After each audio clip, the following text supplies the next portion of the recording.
Welcome everyone to another episode of Until I Die. In this episode we're going to be playing the game Driver. You are the Wheelman. Now we have an option of we could play the undercover section, which is the campaign for the game, but I'm just going to go take a ride. And let's go Miami. Daytime.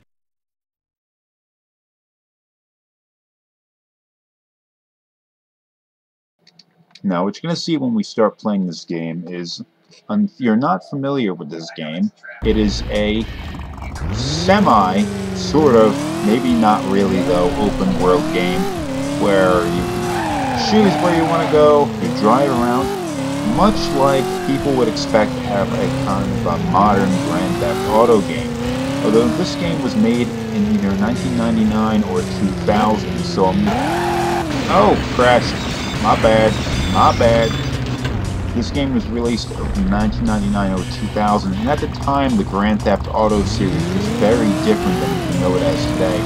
It was a top-down or maybe isometric 2D, largely 2D game that, although it allowed you to run around and give your own personal kind of mayhem, was really limited in its gameplay, and not too many people really liked the game. Okay, I picked up a tail. Driver, on the other hand, was a 3D, obviously a 3D game, and it looked friggin' fantastic on the PlayStation. It's really dated now, but you can imagine at the time, this game was so friggin' fantastic that people would just, their jaw would drop seeing this. Although it is something I even had a problem with it even at the time, since most of the buildings looked the same, it was kind of difficult for me to remember my way around the city. Not that that really made a big difference, but you had to keep your eyes on the mini-map a lot. Also something to note that you cannot get out of your car, so you can't run on the street and jack someone else's car, although you could eventually do that in Driver too. And one of the things that comes to mind while I'm playing this is how a lot of people don't really remember this game anymore. I'm sure there are a lot of fans out there that love Driver and still have some fond memories of it. Pedestrians! You can't hit them, they always get out of the way.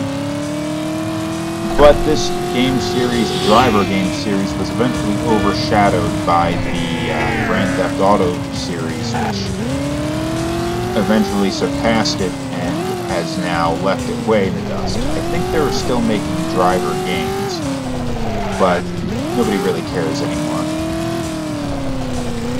But seeing what GT Interactive, I think that was the developer, was managed to do with the PlayStation 1's hardware, I think it would be nice if DMA had gone this route with the early GTA games. Imagine what kind of stuff we could have been playing back in the late 90s, rather than the kind of games that we did see out of them. Okay, once I destroy my car, I am quickly heading that way, I will, it'll be over because you can't get out and steal another car. Also note that all of your turns are 90 degrees, right angles, because that was a limitation of the game at the time. Driver 2, which is another PlayStation 1 game, came out around 2000, 2001, something like that,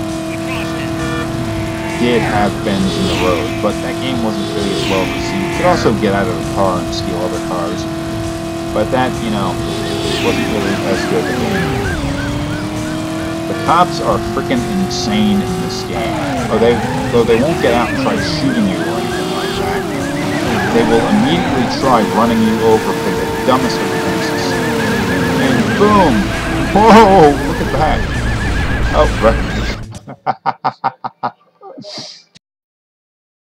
Okay. I did just die, and that technically should be the end of this episode, but you know, I make the series, so I make the rules, and I can break them if I want. I'm going to show you the film director mode.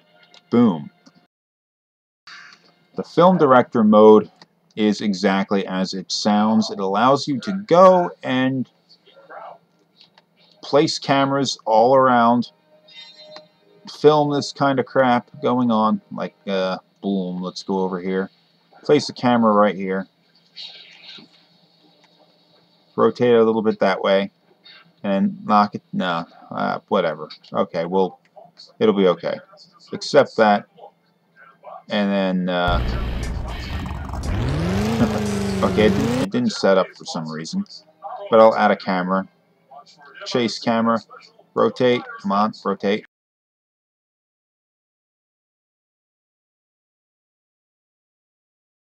There we go, rotating.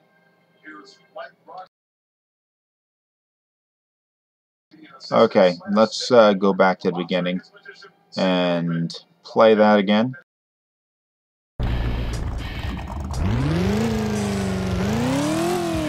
Boom, look at that. Aha.